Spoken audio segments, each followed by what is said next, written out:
Hello, Big Brother fans. This is a review of episode 8 of Big Brother 14. I already talked about how Joe doesn't know how to talk and all he does is scream. Well, Pie Bird, you told me that he just complained not too long ago about his voice, losing his voice or having a scratchy throat because he's talking too much. He doesn't talk too much. He screams. That's all he does at the top of his lungs, too. I'm thinking, geez, I'm glad I don't have people like that in my life. Anyway, we open this episode with Shane going back and forth between JoJo and Danielle, and he says that now that JoJo is gone, he's back with Danielle.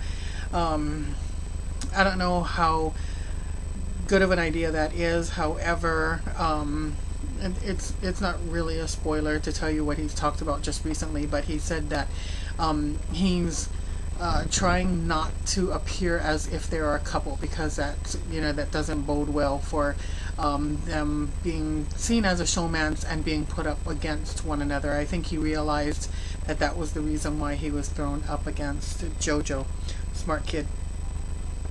Anyway, it was kind of funny that when Shane, how everybody just dreads that who wants to see the HOH room, and everybody is just like, oh God, do we really need to do this? I don't understand. I mean, I get it that that they feel that they have to do it to try to ensure their safety and to pretend somewhat as if they're interested in the person's life or whatever.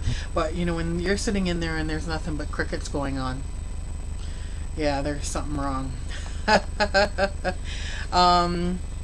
Let's see.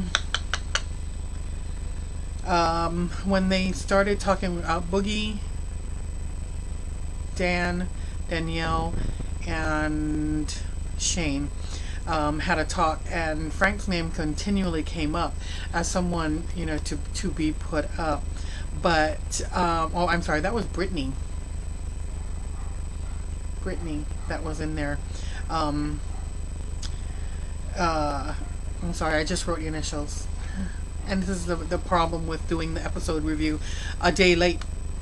Anyway, it continued to come up, and Shane was having a hard time trying to squirm out of the reasons as to why he doesn't want to put up Frank, and that becomes really hard for him because he's got that secret alliance with him, but yet it's the thing that probably should be done. And so people seeing this, I mean, nobody's really a dummy, I'm sure they're going to figure that one out pretty quick.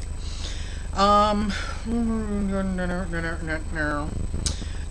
was kind of awkward how Joe made breakfast, for the HOH for his first morning breakfast, waking him up. Who wakes up hungry, right? And then, unless it was edited, didn't even stay to talk game. It's like, here's my peace offering, and I want to see where I'm at in the totem pole. Am I going to be thrown up? Am I safe? Do I need to start getting votes, or what the deal is? So I'm not sure if that was a major amount of editing, or if he's just that awkward. They did a little shot about Jen coming out on coming out day to her parent, or her mom at least, and I thought that was quite touching. That Danielle said that it changed her view of lesbians, and that that's really a good thing. If you get just one person to change at a time their thoughts, eventually. Okay, so we move to the coaches competition. It was absolutely ridiculous. First, from the getup, the outfits that they were forced to make, to the competition itself with the booty, scooting booty, back and forth. I thought for sure that Janelle would win that one, but did I say that? Brittany won that one. Boogie won that one, and Brittany was out, so she had to pick two people to put on slop. Of course, Ian volunteered once again, and she decided that she was going to put someone who'd never been on slop, and that happened to be Joe. I knew that there was a reason that Ian continued to volunteer, and it was refreshing to hear him say that there was a reason, and he was hoping that that reason would be that if they kept him around, they wouldn't have to go on slot.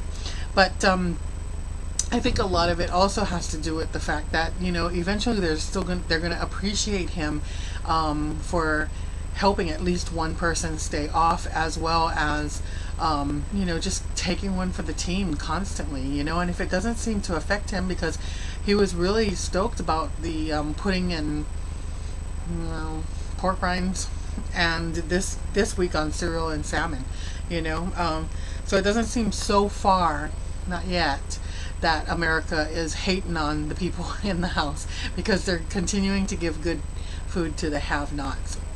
In a couple more weeks, that's going to change, and the nasty stuff's going to be starting to be thrown in there. Mark my words, it happens every year. The let's get hippie with the hip moving back and forth kept Janelle in, and Boogie got out, and he chose door number 2, which gave the $10,000, and he had to split it 6, 3, and 1. So he kept the $6,000, gave Ian $3,000 and $1,000 to Jen, because Frank said to do it, give it to them, which was really, really nice, and won't be overlooked for sure, especially by things like America's Choice at the end of the game, and by people who start doing the voting and the jury, because a lot of time it shouldn't, but it does get held against people if they win money or prizes during the game. Because people just don't like that. It's like, okay, if we're gonna hand them $500,000, I don't want to give it to someone who's gotten a 50-inch TV and $10,000 here and $5,000 there, a trip to Hawaii, whatever. They're like, they've got their share. Let's give it to somebody else more deserving. So yeah, I'd say, yeah, give it to them too, if I thought I had half a chance to make it to the end. And if they don't take the chance at backdooring Frank soon, he will make it to the end. I'm just saying. I thought it was sweet that Ian was overwhelmed, because I totally understand how what he's talking about, that as a student, not only do you never ever see that amount of money at one time, much less see it. You know what I'm saying? And, once he finally finishes his schooling, he's probably going to be spending the next 20 years of his life paying back those student loans. So, I get how he was totally overwhelmed by that. That could pay for lodging and food and whatnot for a little, quite a bit of time, because, college students know how to stretch a ramen. The final one was Tongue-Tied, where Dan was eliminated. That was just, watching that was just excruciating, and then listening to the commentary about the guys on Dan's kissing techniques as a 13-year-old just really made me laugh. So anyway, he was eliminated, and he was given 5 guests to take along with him to a sushi and cocktail party. And he said, of course, you always have to look after the coaches, so he took all of the coaches. And then he decided on Shane, because, you've got a brown nose with the HOH, even though you are a coach, and his own team member, Danielle. Janelle finally won the second coaches competition. So she was given the choice to either save a person or to trade a player, and she chose to save Will.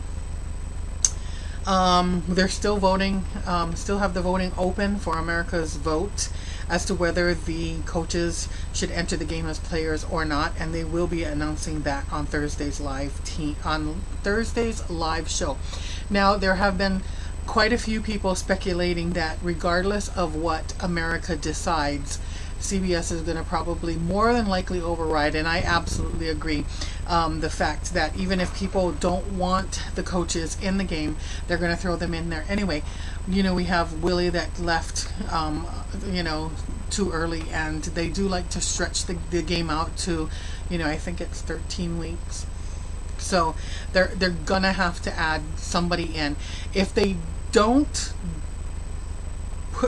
go into the game, I see where if either Brittany or Dan goes home early because their player has been kicked, I see them being put into seclusion until a certain amount of weeks pass by, and then they're brought back into the game. I see that absolutely happening.